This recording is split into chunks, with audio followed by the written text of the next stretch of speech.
Purim. All right, Chevraya Kadisha, Baruch Hashem, back inside Eretz Yisrael. We are in B'yam Darkecha on page Reish Zayin about Purim. It's the only holiday that we don't have to say if Mashiach comes. Every other holiday, you say if Mashiach comes, we won't be doing this, and if Mashiach doesn't come, Purim, even if Mashiach comes, we're still going to be having Purim. Get drunk. Yeah, even more so. Zat Hashem Tov. So what is the essence of Purim? What is the whole entire point? Right here we're getting to the final, the culmination of all of the holidays, the whole entire cycle of the holidays. Right? Chitzoniut, we do actions we had a whole entire year of doing, right? But a lot of people feel after Purim this feeling of like a lack of a loss, that I didn't take advantage of this day, right? It says, it's explained in the Sfarim HaKadoshim, in the Holy Books, that Purim is such a lofty day, that there's such a revelation, and you can get so much from Hashem, that HaKadosh Baruch Hu they came to him, the angels came and said, Hashem, how could you give such a day? How could you do something like this? So Hashem said, don't worry, I'm going to make them drink on the day. Right? So there's this kind of balance where it's like, yes, it's a commandment to drink. On the other hand, there's so much that can be achieved on this day that we can't miss out, and we can't get too lost by way of our drinking, right? We're meant to get lost, we're meant to drink, we're meant to get to these levels, but we have to balance it because there's such an opportunity on this holy day that we have to make it work. Right? The neshama feels how great, such a great light that's coming down. We have to understand that what is this holiday? It's the download of complete emunah. Mamash, to say thank you to Hashem on this wonderful miracle. Right? And a lot of people feel like it's very hard for them to go on what was, right? It's important from 2,000 years ago. How am I meant to connect to that? But if a person understands that these things, right, they have to do with everybody, even in our generation. They're coming to kill us in our generation, right? Not for being religious, not for anything, just for being Jews. That's the same thing that happened then. And HaKadosh Baruch Hu is helping us. Hashem's watching over us. Right? So that's already a reason. That's according to Pshat. Internally, what are you getting? You're getting a rectified netzach. Your netzach, which is your perseverance, your tenacity, your ability to push through. Right now it's being completed. Not only that we have a whole entire year of downloads from Pesach, which is Chesed, right? All of Sfirat HaOmer, all of Shavuot, the Chagim, which is Gvura, Chanukah, Tu B'Shvat. Everything is being completed right now. The last step is Purim, right? But everything is being rectified right now. So we have to be happy on this day, and we have to go into it with the right understanding. The understanding is En Od Milvado. There's nothing besides HaKadosh Baruch Hu. When I know that everything is Hashem, and Hashem is the end all be all, and Hashem is the doer, and Hashem is who did, and Hashem is who will do, then I can go out and fulfill my actions as a shaliach, loyal to the fact that it's all Hashem. The outcome is not on me. Whether I'm successful or whether I'm a failure, that is not up to me. I just have to put in my A for effort. I have to do what I need to do, follow Shulchan Aruch, follow the Torah, and be connected to HaKadosh Baruch Hu. And then I can be loyal, and I can even be buzz. I can disgrace all of the Avodah Zarah, any of the oppositions that are coming in front of me, like Mordechai. Mordechai was a tzaddik. Haman came in front of him, and he completely ridiculed him. He made a joke out of him, a mockery out of him, which is a mitzvah deoraita, to mock Avodah Zarah, to make a joke out of, to disgrace them, right? It's not enough just to not give in, to push it down, to show with all of your kedusha, this thing is disgusting to me, it's a joke, how do you even believe such nonsense? Right, in front of everybody, and it wasn't a danger for Am Yisrael. Right, that's what the people in Sanhedrin said to him. You put Am Yisrael in danger. You don't want to bow down. Go somewhere else. Go to the bathroom. You're third most powerful person in the country. You can do whatever you want. Go take a bathroom break. You don't have, why you have to stand dafka in front of Haman? Dafka. That's netzach. That's rectified netzach. I know Hashem's there. I'm not worried about anything. And this recognition of the oneness of Hashem, that Hashem is everything, that brings a person to simcha. A person understands it, he lives it, it's clear to him, everything is just from Hashem, nothing comes out of Hashem's rule, Hashem is the only reality, En Od Milvado, Az Hu Sameach Simcha Pnimit. Then he has an internal simcha, this deep internal simcha, because he knows that everything is from Hashem, and then whatever happens to me, anything that goes on in my life, it's the best that it could be. And a person who lives like this, he's not upset and he's not worried about what's going to be in his future or what was in the past. He's happy no matter what happens to him, because he's happy with Hashem.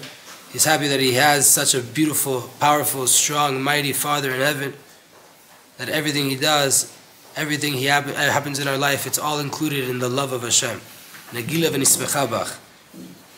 And then this brings us to Bitul. Bitul is the main goal that we're getting to. When we get to this level of Bitul, Shalom Aleichem, then we can go out and we can do actions. We can give Mishloch Manot, we can give Matanot Levyonim, we can have a Suda, we can have complete nullification. Again, a nullification that re-includes you back inside the light of Hashem. So now when I do it, I'm kol kach mevutal lemitziut Hashem. I'm so nullified to the reality of Hashem that when I give tzedakah, when I do Mishloch Manot, that's Hashem doing it. It's Hashem's light coming through me, connecting two neshamot together, which are two sparks of Hashem. It's not me with my money.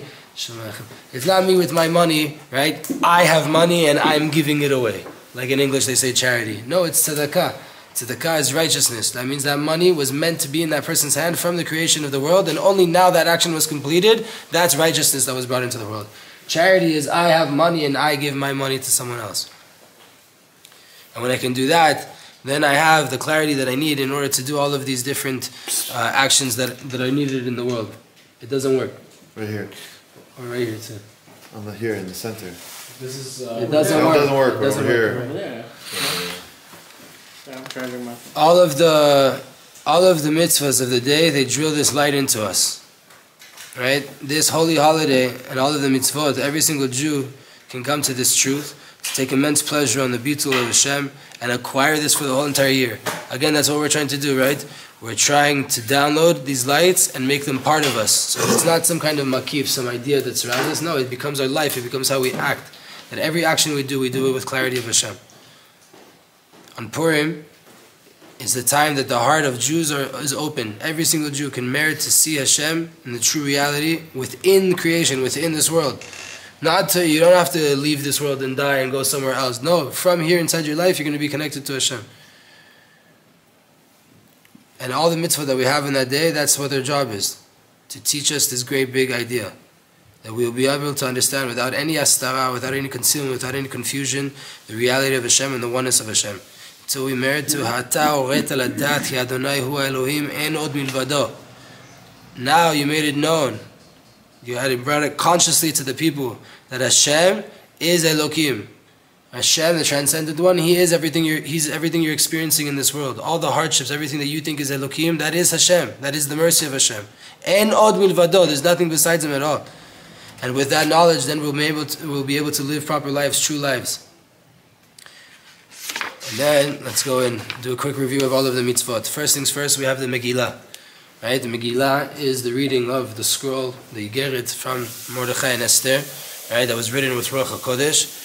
And on this Megillah, what we're doing right now is we're mitgale or yichud. We're revealing the light of the oneness of Hashem. It's revealed mainly by way of the Megillah, right? What's it called? Megillat Esther, the revelation of the concealment. What's hidden inside the concealment? The oneness of Hashem. So when I'm doing Megillat Esther, the mitzvah of Megillat Esther, the mahut of the mitzvah, the essence of the mitzvah is inside the name of the mitzvah. I'm megale et astara. I'm revealing the true essence of what is a concealment. A concealment that there is no concealment, that it is Hashem Yitbarach on a higher level, such a high level that it had to be covered up. Right? I'm coming to reveal that. And our avodah there, when we're doing it, is in every single word that we hear, to feel the light coming down and being downloaded upon us. This light is constantly being brought down in every syllable, every letter, every single word, every vowel mark. It's coming down more and more. Wow. And to give importance to it, to drill it inside of us more and more, to take immense pleasure in this light. And this is what you have to have a general feeling throughout the whole reading of the Megillah. So to say, this is your Or Makif. But it's very important to take advantage of the times between the reading, or when they start to make noise of Haman, right? You're not sure they start to make a lot of noise, and there's a little bit of a pause, 20 seconds, 30 seconds, 1 minute, whatever it is. That's an opportunity for you right now to go deeper and deeper and deeper, and to go into contemplation and a feeling inside your heart. And these holy thoughts, that they are the true Michyat Amalek, Haman, right? The true way to destroy Haman and to erase Haman is to take advantage of every single moment that you have during the whole entire day, but specifically during the Megillat Esther, to go inside and to contemplate of all the pieces of Haman that you have inside of you and to get rid of them internally, right? To really limchot oto, to erase them from inside of you. Inside, you go down and you take advantage of every single moment. So in general, okay, The pshat of the Megillah is right now there's a download of the fact that Hashem runs the whole entire world, right? That's being downloaded to me in general. But in specific parts, I have to go deeper and I have to be able to set my heart on fire and to reveal the emunah of the oneness of Hashem that I have inside of me, right? Legalot et hayichud, to reveal the yichud, to reveal the oneness that I believe Hashem is behind everything in my life, not just the holy things, right? Not just the good things, everything. When a person merits to feel this properly with his flesh, with his skin, you get the goosebumps of the godly light that is coming down on you and bringing life to the whole entire creation. There's nothing that's better than this. There's no better feeling than this. From you feel the light of Hashem so much that you, so to say, you're names betocho, you're melting inside the reality, and you're mitbatel betocho, and you nullify yourself, and you're included back inside the true reality of this world. And you have to yearn towards this. You have to want this, to think about it, to contemplate it, and to drill it inside of you more and more and more. It's not enough to have one thought. You have to establish your thought and your mindset on this all day long. You have to stick like a peg your head into this mindset of En Od Midvado. I want the reality of Hashem to be revealed completely. And go and feel this more and more and again and again and again until you purify your body, until you mamash feel it with your physical flesh. You feel this fire of emotion from the truth of Hashem, and then you know that you can acquire it for the whole entire year. And the aura of the Megillah, the light of the Megillah, that it reveals that there's no mitziut, there's no reality besides Hashem, it's being illuminated the whole entire day. We read it at night, we read it in the morning, we have a double power. It's not only when you're reading it. Every single moment you can be able to do this.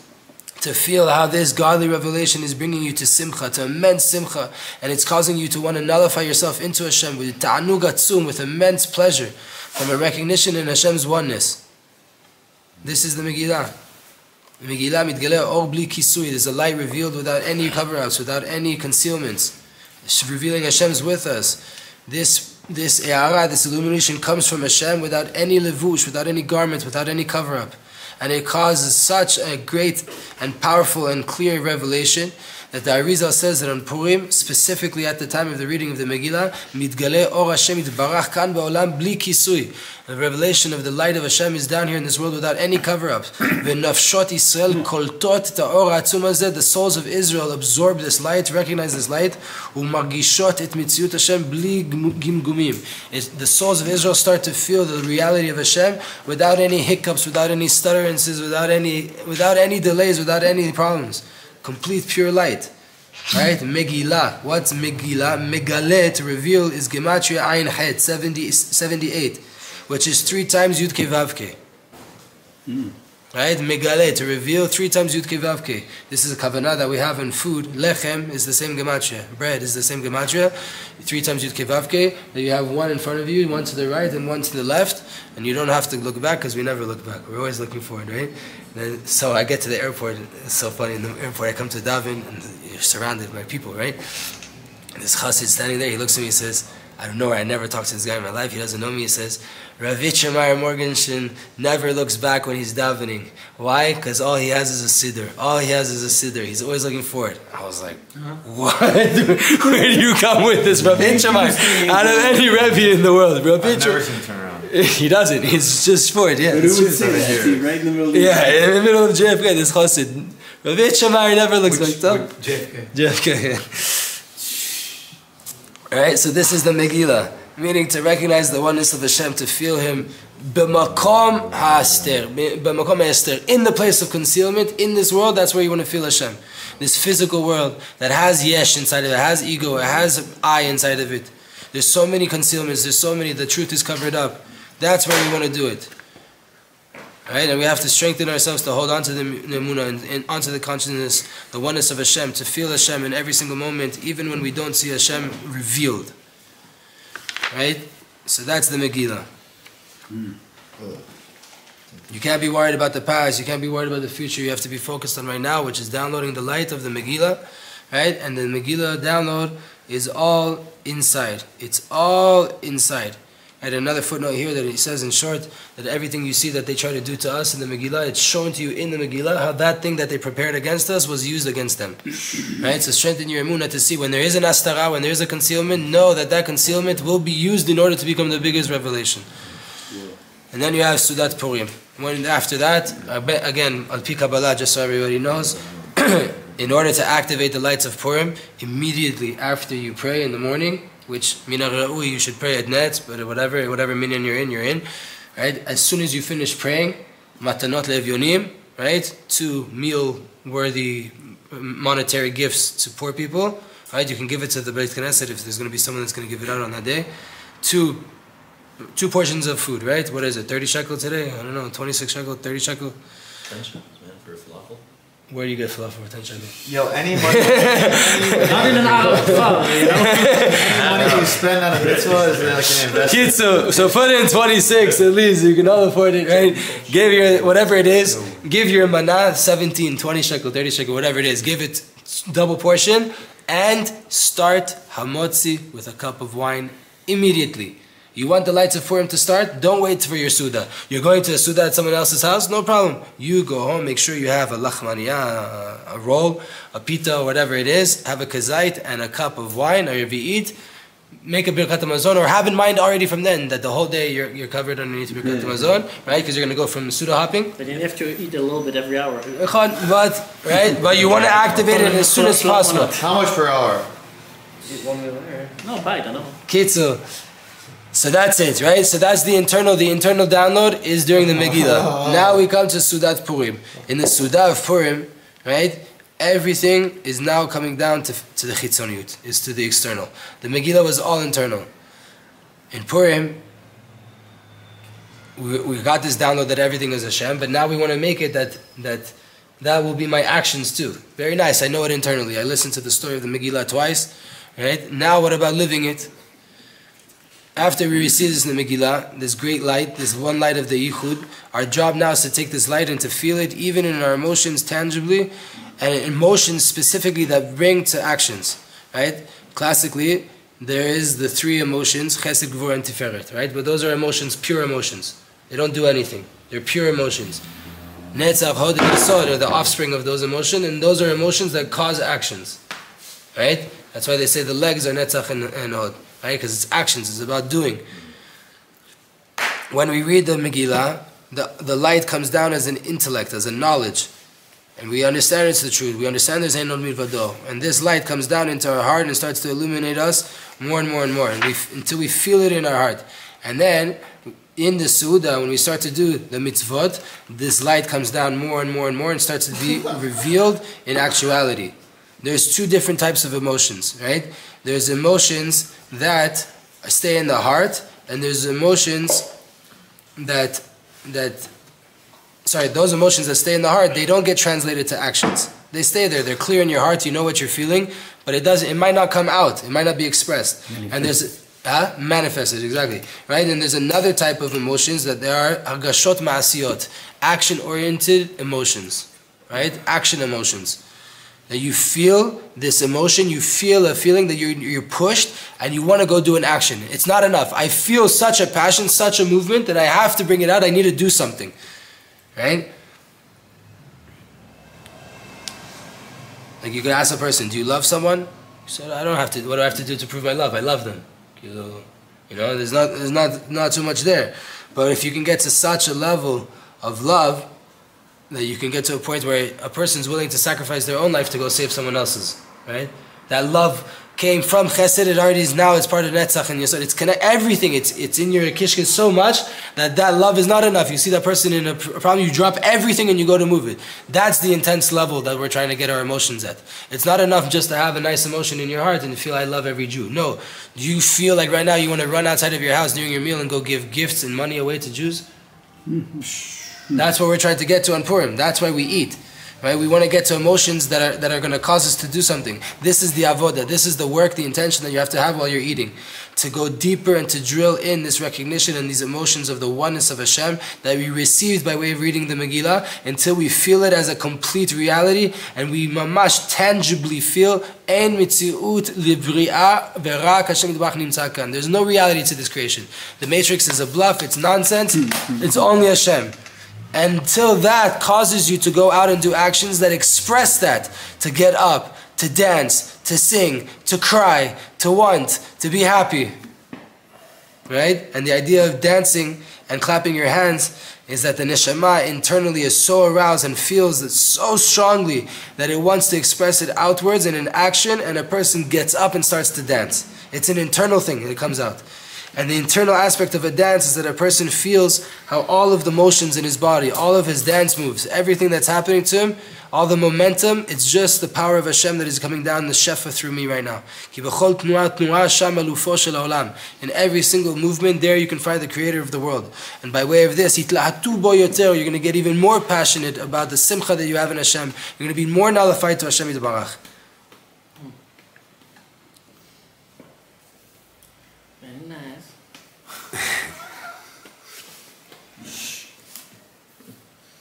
Then we have the eating.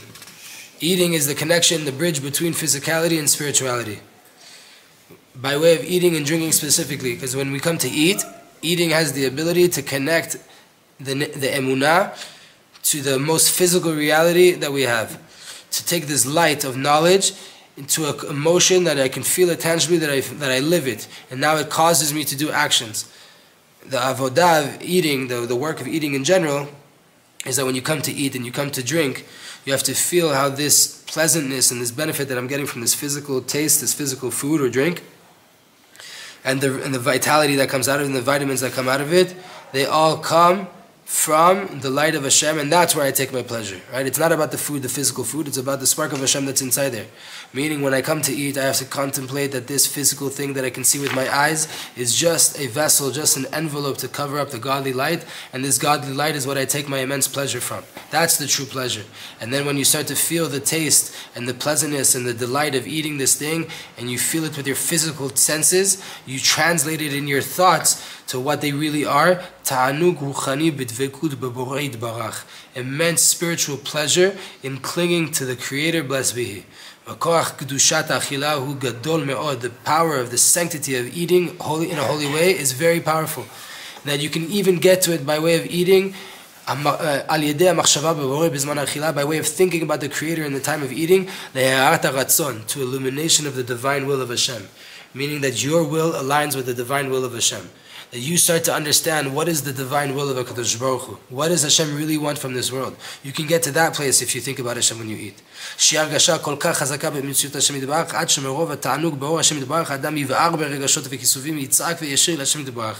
have such illumination of the will of Hashem, and you take so much pleasure in the light of Hashem that's being revealed to you by way of thinking of Him while you eat and you drink, that you will have such a passion of a burning bonfire of emotions inside your heart, that you yearn to Hashem so much that you're going to scream out and sing and dance to Hashem. This is true the whole entire year, but when it comes to Purim, there's no achizah of the shlita, there's no yetzara can grab onto your eating and your drinking on Purim. Right? So even more so on Purim, if this is all year long you can get to that level, what more so can you do when there's no hold of negativity to your eating? And this is the big work that we have with the Suda of Purim, that while we're eating and we're drinking, we drill inside of us this truth again and again until this light becomes motions that cause me to act. They make me want to go out. They make me want to fix my actions. They should be according to this truth, according to where I'm holding right now. And I take upon myself different resolutions, physical resolutions. I'm going to do this and this throughout my week. I'm going to do this for that person. I'm going to try to be better in this point. That they come from a recognition in the truth. That shehi tieh kli, that you should be a vessel. This whole world should be a vessel for the whole entire year. To this resolution now, right, becomes the vessel to hold the light that I downloaded on Purim. I take upon myself 2 halachot a day. I take upon myself to say 2 perikah of Tehillim, 2 perkei Tehillim every day. I just made a vessel to hold that light in, and the light that I downloaded on Purim, and this goes for the whole entire year, right? No matter what, whenever you experience light in your life, meaning a revelation of HaKadosh Baruch Hu, try to make a vessel. immediately make a vessel. It could be to daven to Hashem. You open your mouth and you say, Hashem, please thank you for that amazing feeling. Please let me hold on to whatever download that was for the rest of the year. You made a vessel with your words, right? Or you could sit down and you learn an halacha, you learn a Torah. The actual vessel? Huh? Is that considered the actual vessel? Your dibur becomes the vessel. That, yes. Because especially in erech, in relationship to what you experienced, right? Because what you experienced was probably above dibur. Right? So now they send you to make it, but the main thing is exactly Torah mitzvot and tefillah, right? Do a vessel to put that light inside and to keep it. And then you have to see, by way of all of these downloads, you have to see after what did you say to eat right after you finish praying. So when we get to this point, we want to see the inner aspect of every single Jew. The mitzvah of the Suda lechatchila is specifically with a family and with your chabura. Smaller groups, not big, huge things. It's specifically to do it with your tightest group of people, which is your family, and then your chabura. Because by way of the light of Purim, that there's a revelation how everything is really the light of Hashem. Mit'achedim kol haneshama beyachad belev ahuv. All of the souls are unified together with a loving heart. First things first, by way of the light, a person understands that all of the weakness of his consciousness and all the yetzara and the oppression and the pain that I'm going through, that my friend maybe caused me, everything was just from Hashem. I understand that the truth is, there's a cause for everything. There's no reason that I should get upset right now at him. There's no reason I should be weak in my mind. I should feel pain from him. Everything is from Hashem and everything is for the good. In a deeper sense,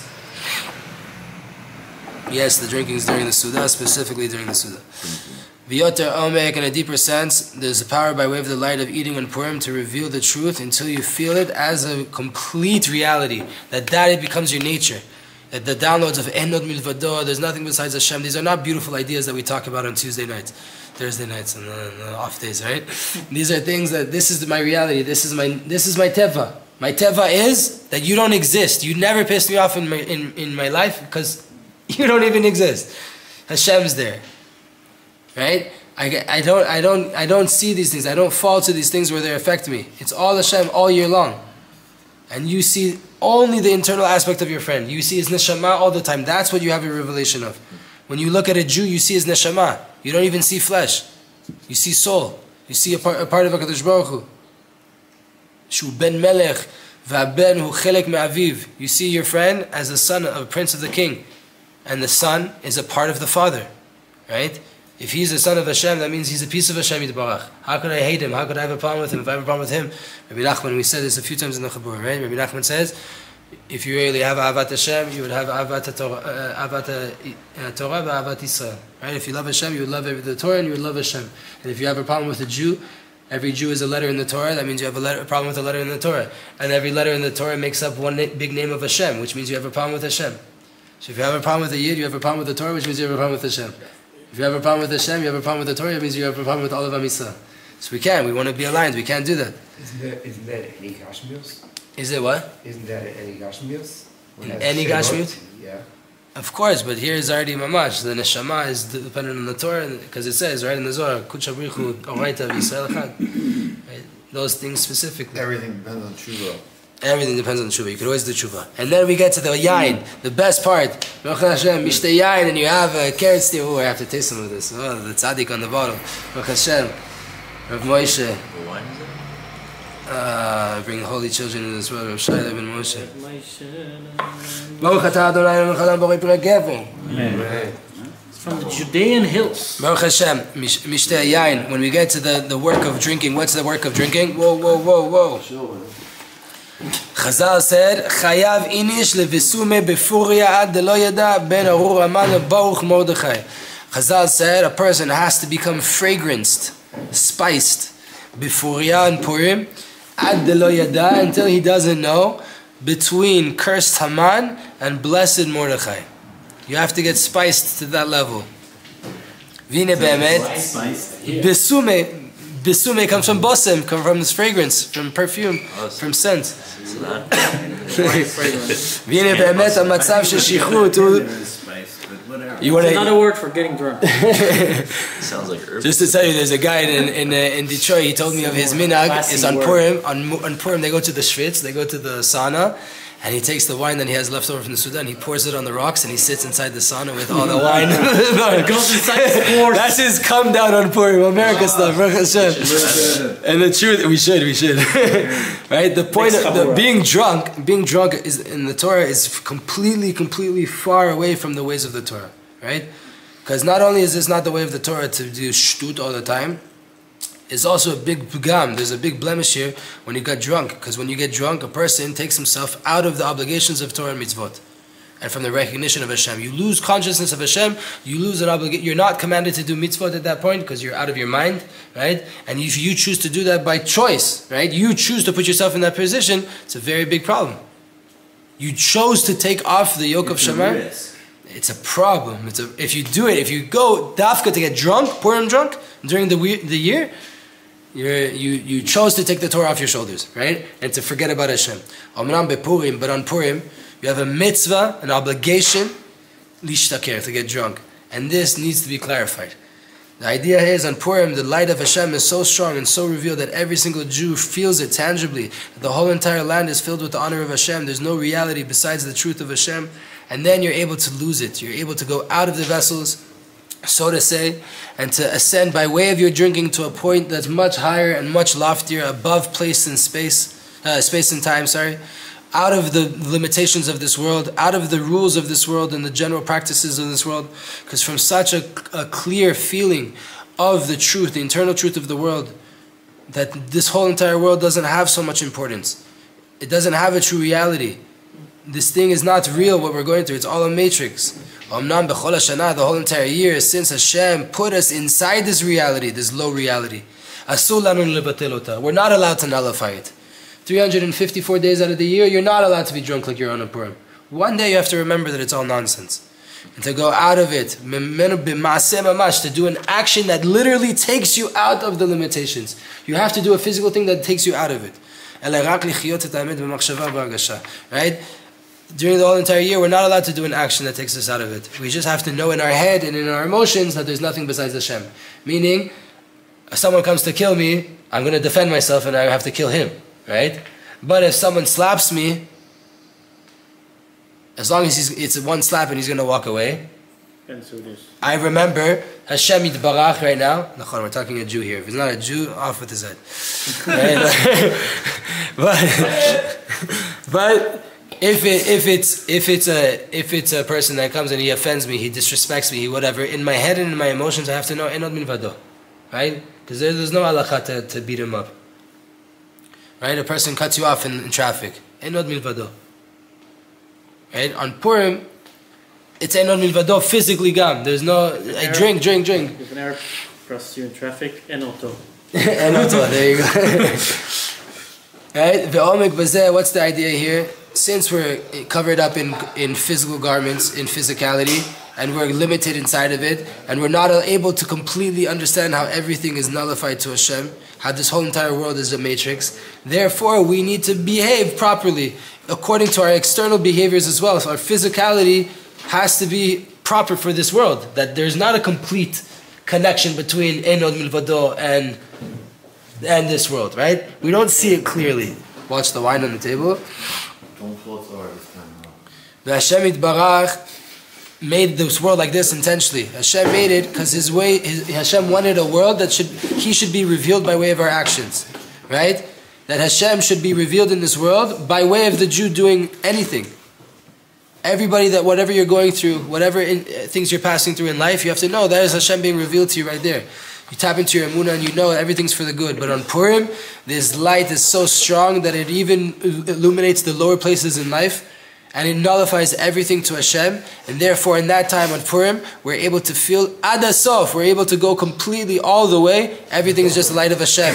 And from such a recognition, a person's light of Hashem, the whole entire world is nullified in front of him.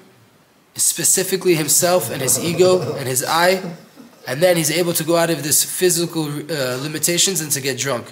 What's the actual avoda of getting drunk? That's the introduction. What's the actual avoda? You have to drink slowly. And when you come to drink, you have to think and to feel, I am now nullifying myself and re-including myself inside the light of Hashem. That His light fills up everything. And there's very important parts of why you have to drink. There's 3 reasons why you have to drink slowly. First things first, drinking too much hard alcohol, and it includes wine as hard alcohol as well, more than necessary, is a danger for the body. Person drinks slowly, then he'll be able to feel what the alcohol is doing to his body, and he'll be able to add according to what he needs with caution until he gets to the proper level of drunkenness. That if in a way that he doesn't move over the proper limitation, because he feels what's happening to his body, he's connected to what's going on. But if a person drinks too fast, then he won't be able to feel it, and he's going to drink more than what he needs in order to get drunk, because usually it takes a little bit of time for alcohol to affect the body.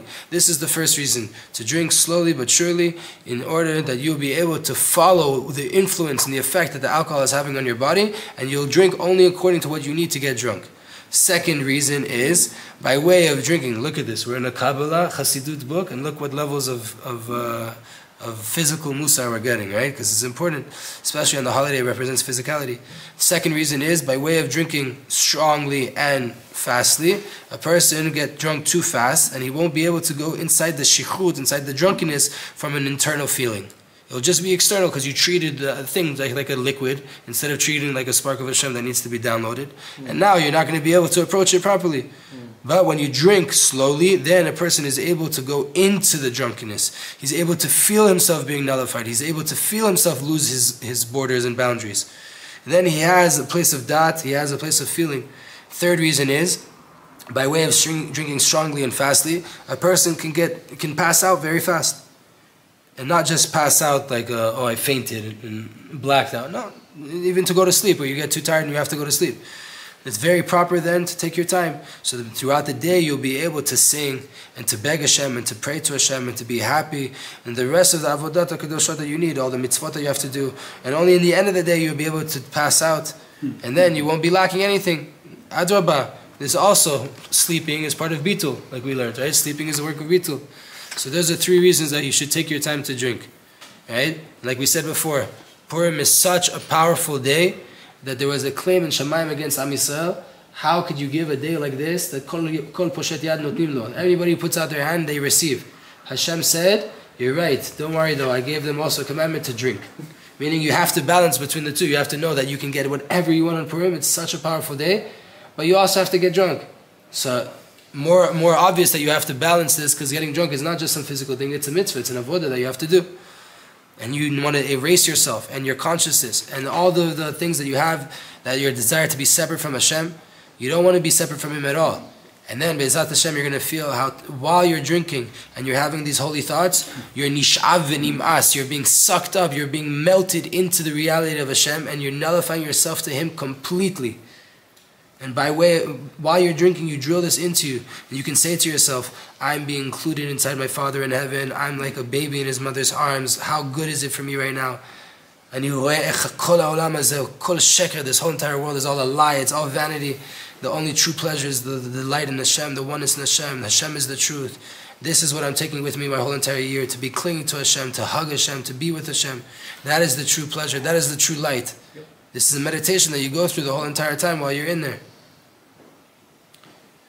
So what is the drinking? The drinking is your yearning, your passion, your ishtokikut of you as a creation, to leave the creation, to be re-included inside your Creator.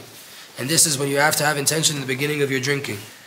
That right now, I am yearning to go out of the boundaries, the physical boundaries of this world, that my neshama is put inside a body, and mainly to go out of the feeling of ego and I and myself and my body and my lusts. And I want to merit to a godly illumination from up above without any limitations. Meaning I want to merit to see and to feel tangibly, completely the internal reality of this world, that only everything that I experience is all godliness. Because when it comes to the time of drinking, when a person wants to get drunk, he has to feel this immense yearning to the godly light, to yearn for it, to want it, to receive this light truthfully, to live with it until the end. And then slowly but surely, while you get drunk, you start to leave your vessel, you start to leave your limitations, and you send way above limitations, way above the boundaries of this world. And you're, so to say, sucked into the light of Hashem, the light of the Creator, blessed be He. And you are with Hashem, and you are near Hashem, blessed be He, without any self-reality that is separate from Hashem. And you have to feel this all of the time throughout Purim, even more as when you're getting drunken and more drunk during your Suda, and to contemplate it and to feel how you are being melted into the light of Hashem and you're nullified inside Him more and more and more until you pass out. And this is the level of complete bitul. Bitul gamor is when you pass out. And whoever doesn't have the minhag of drinking on Purim, rather he goes to sleep for a little bit, like it's written by the Ramah in the Shulchan Aruch. And then when he lays down to go to sleep, he should be thinking these exact same thoughts of bitul until he passes out through a feeling of bitul. Right? Then we have, it says here also, kavanot, if you have to throw up. A lot of times a person has to throw up on Purim, right? And this is the kavanah. It's not a pleasant thing, it's not a nice thing to do, but you have to know what's the avodah, what's the internal intentions behind throwing up and vomiting on Purim. The inner aspect is the secret of chayil balav ikienu, right? That there was life force that was swallowed up and it was vomited out, right? Meaning by way of understanding the secret of what is throwing up, you will be able to do it easier if you have to. The whole entire creation is filled with klipot, right? The klipa covers up the light. I'm going to do it in ktsara because it's too much to go into. But this is a teaching from Chabad Dafka. It's Chabad rabbis that brought down the kavanot for throwing up. What a big pele. Who would ever think that Chabad would come up with the kavanot of throwing up? I don't think they know such Kitsu. So what is the kavanah? That the whole entire world is klipot, right? We drink a physical alcohol, right? And we wanted to get the spark there. When we come to throw up, what are we throwing up? We're throwing up the klipa, and we're keeping the light. That is in ktsara, that is in slowly, right? Again, if you're in a bathroom, then maybe while you're running to the bathroom, try to have this kavanah, right? If you're outside, v'chavod, I did it last year, was givald. It's the holiest throw up ever, right? And if you can have the kavanah afterwards, have it before, it's okay. Even in the bathroom. Throw up the klipot, there's nothing wrong with that. No, you can have that kavanah, but not with the name. The name, sure. The name. If you want to add the name to it, it's chet bet and vav, chet bet and vav, right? And Kitsu, another added, you can think the name, right? And you think that you're getting out of the thing. And the other idea is that klipot suck, they're disgusting, and I don't want them. For the rest of my year, this is the feeling when you go after a klipa. This is the feeling that it's bitter, it's disgusting, it can't even be part of your body. Even your body doesn't want the klipa, it's trying to get rid of it. So me too. For the rest of my year, my download from this experience, if I have to on Purim, is I don't want to have to deal with klipot. I don't want to be engaged with klipot. I want to be only with the light. Like the light is staying inside of me now, I also don't want to be engaged with the klipa. Because the klipa is always going to end up like this. Of either physically or spiritually, I'm going to have to vomit something up. Right? And that sucks, and I don't want to do that. So too, throughout my year, may I run away from klipot. Then we have mitzvat matanot le'evyonim, right? Matanot le'evyonim, giving gifts to the poor. It is an expression, a physical expression of bitul. Once we have the download of the Megillah intellectually, and now we've eaten and we've started to translate the spiritual into the physical, now we have this mitzvah of doing, straight away giving gifts of tzedakah, right, to people. Now what's the idea? During the year I have to give tzedakah. On Purim I have to give tzedakah. Why is on Purim it called matanot levyonim and it's a special idea, and the rest of the year it's just called tzedakah?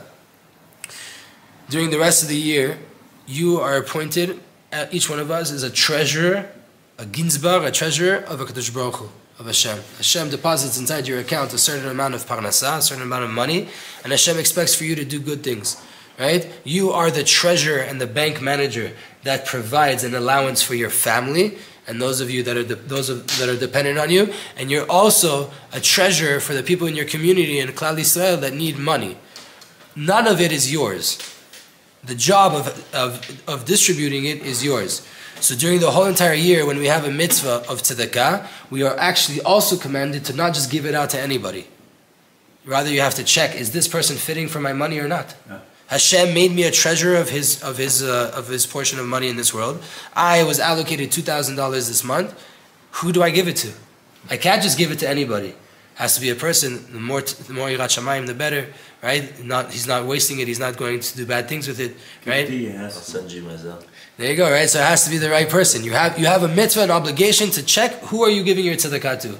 On Purim, there's such a level of bitul, there's such a revelation of Hashem in the world, inside every single person, that we get to a level of kol poshet yad notnim lo. Anybody who puts out their hand, we give them. Meaning, if a yid, in Tzfat maybe, right? But if a Jew walks up to me, right, and puts out his hand for tzedakah on Purim, on a day of such level of bitul, that means that Hashem wanted two Jews to meet right now, one of them with money and one of them to put his hand out, and it doesn't matter, no calculations, don't look at anything he did as a human being, look at him as a part of a soul of a Kadosh Baruch Hu, and right now do the right thing and take the money out of your pocket and give it to him. Where's the source that you shouldn't do that during the regular course of the year? Ilchot tzedakah. Brought up by every single Gemara, Rishon, and Achron. Also in here. Huh? Also in here, he says it here, he brings it here. This is also a good source. Baruch Hashem. So that is the idea of Matanot Levyonim. So it's right. So how is this bitul? Because Hashem deposited money in your account. You can think to yourself that you worked for that money. You did this, you did that. Very nice. You showed up to some place and they gave you a check. They gave you, right? Or whatever it is. You thought you did some action. Really, it's not. You're a treasurer. So now live out that physically. Don't just know that Hashem gave you all the money. Do the right thing. Hashem gave you all the money. Now when you see one of his children asking for money, do you give it to him? Because it's not yours. Huh? What if you have nothing in your pocket? And the Gemara says a person who doesn't have money should give money. That's literally the Gemara. You go ask from someone else and start to go give out. You should give a good word. No, it's true. During the whole entire year, if you don't have a tzedakah, it's always the right thing to smile and to say something nice to the person, right? Even if you want to do the check, like we're meant to, you're meant to check who you give your money to, no problem. You don't feel like giving that person money, he didn't pass your check, give him a nice word, give him a nice feeling, right? Absolutely. But do that to everyone. If he doesn't ask for an amount, so say there, you're chokhmah, you give what you want. If it's a kid, obviously don't give a kid $100, right? Give him $5, $1, whatever it is, right? But if it's an adult and he asks you for a certain amount of money and you have it, that was from Shamayim. It's a day of complete bitul. If it was said, if you're walking with $300 in your pocket and a guy comes up to you and says, I need $250, and you have 250 and another 50, give him the 250. There's no chance that a person opened his mouth and said something like that and you have the money in your pocket and you can't give it to him. I'm going to try that. There you go. Walk around and say, I need to check out 1,000 shekels. So that is the way of expressing like bitul outright, right? Bitul the goal every day? Correct. But every day Hashem said, do not nullify my world. Don't just let the person come and slap you around and do whatever. No, defend yourself. That's Torah. So Torah is check who you give your money to. That's part of halachot of tzedakah. Tzedakah doesn't just mean give the money away. Wreck yourself before you wreck yourself. Exactly, right? Rambam breaks down all the things. What's the choicest person to give tzedakah to? A Torah scholar. No. Yeah, your family. Your family. No, halachot. Right? Your family needs it more than any. Your family, then your kehila, then your city, right? And it goes out. And obviously within that, then you have another gauge of how holy is the person, how much are they holding in Torah and mitzvot, you know? You have one brother that does nonsense all day long, and you have another brother who's learning Torah, and they both need money. Obviously, right? The one that's in Torah, in Melasa, right? So that's the external expression of bitul that we have, that becomes physical. And obviously inside your heart, you kind of have all these questions of what am I doing right now? Oh, bitul inside, bitul outside. Give the money with a smile, give him a hug, make him feel good about it, right? And then we have mishloach manot. Mishloach manot. The intention is that I'm giving this matana, I'm giving this manna, this portion of food, right? Again, halachically, we're meant to be giving two things, two different brachas of food that could be given inside the Suda. I was in America right now, you should see the mishloach manot that they're preparing. They're not even yotzei yedei chova halacha. They're not even keeping halacha. They vases and this and that. No, it needs to be food. Ayin tov. No, okay, you could. Ayin tov. You could. No, I said it, but I'm saying it's going, there's a trend right now from Rov. You give vases in the home shmagas, but you put flowers. For sure, that is the proper kavanah. I'm telling you, I just witnessed that it's not always happening like that. I'm just mentioning, the mitzvah is to give two pieces of food. It could be a cookie or a fruit and a wine or whatever it is, but two different brachas that could be used inside the meal, right? What's the intention here? To have kavanah, that even though right now I'm nullified completely to Hashem, and I have no reality as myself at all, even though that's the case, I am acting as the emissary, as the messenger, as the shaliach of Hashem, to reveal Hashem here in this concealed world. And therefore, I'm going to go do an action. I'm going to take care of my brother. I'm going to make him happy, and I'm going to give him food for his meal. You have intention to download for the whole entire year the proper path, that on one side everything is done, every action that's done is the will of Hashem, and on the other side to remember that all of my actions that are done spiritually and physically, they're all done with the attention and the power of Hashem, which is the true reality behind everything. Ad Kan is our achana for Purim. Zat Hashem. So what did we say? Purim is the day that we reveal Hashem on the highest level. Purim is the day that we reveal the highest level of HaKadosh Baruch Hu in the world, right? Until the physicality of the deepest places, there's a revelation of Hashem that enod milvado, there's nothing besides Hashem, and the idea is to download it so it becomes part of my nature. The main download is by way of the Megillah, by way of the reading of the Megillah, where I'm megaleh ta'ester, I'm revealing the concealment. Megaleh is Gematria 78, which is 3 times Yud Kei Vav Kei in front of me to the sides of me.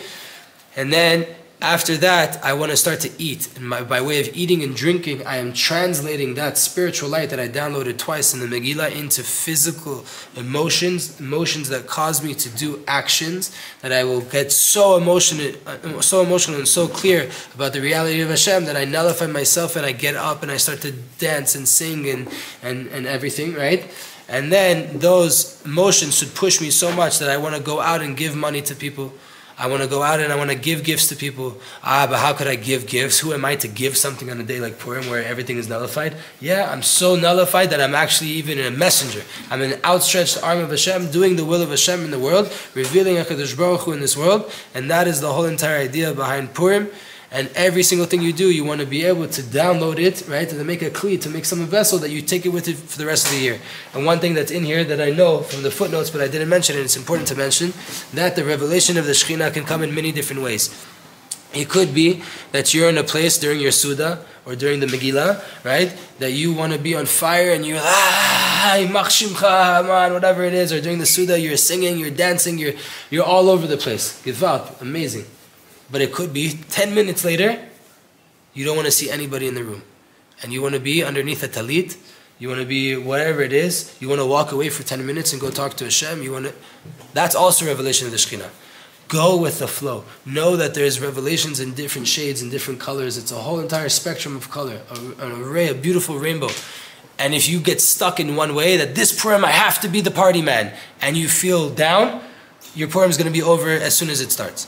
Right? But if you know that Hashem engages with you from different ways, that it could be I'm going to be singing and dancing, and 5 minutes later I'm going to feel like I want to be rolled up in a ball in the corner, drunk, and drinking to myself, and I don't want to see anybody, just crying. That's also amazing. It's givad. It's amazing. Serve Hashem from there. And you're going to see, if you do it properly and you flow with it, 10 minutes after that you're going to be back to singing and dancing and hugging a friend. Right? It's a roller coaster. Purim, v'vadai with alcohol, it's a roller coaster. You're going to feel different emotions, engage with it, be real with it, feel it, and know that it's all Hashem being revealed to you in different ways to hit all of the 7 midot, all of the 7 sefirot that make up your emotions, to make up who you are. It's a complete revelation. L'chaim, l'chaim. Just explain